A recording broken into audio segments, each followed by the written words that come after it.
Katika dunia leo ya ushindani, niseme tu kwamba hii itoshe kuifanya Tanzania kuwa katika viwango vya kimataifa.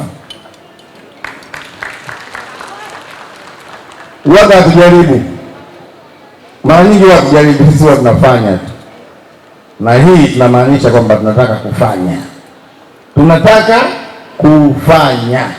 kwa sababu sio Julius Nyerere, tunazungumzia Tanzania.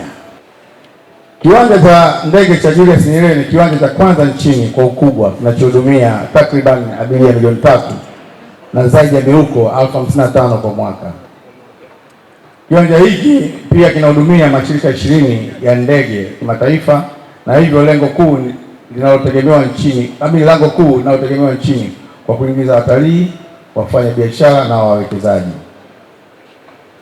Ndugu zangu, kiwanja hiki kimekuwa ni moja ya viwanja bora barani Afrika, na hii inajidhihirisha wazi kupitia tuzo kadhaa tulizozipata hivi karibuni, ikiwepo tuzo ya mshindi wa jumla ya ubora wa usalama wa viwanja vya ndege vyenye safari ya zaidi ya 50,000 barani Afrika iliyotolewa na ACI mwaka 2024.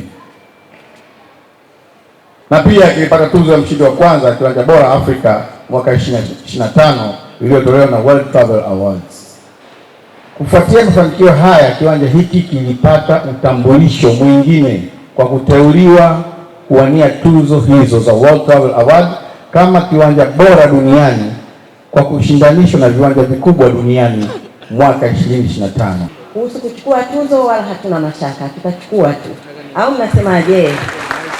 Hii tuzo lazima tuchukue, waonyeshe tena kwamba sisi Julius Nyerere sio wa mchezo, na tunaweza na tunastahili na ni haki yetu. Lakini pia tukiendelea kuwashukuru wananchi ambao last time walitupigia kura na tukaweza kupata tuzo ile, na sasa hivi tena ambao wanaenda tena kutupa kura na kupata tuzo hii.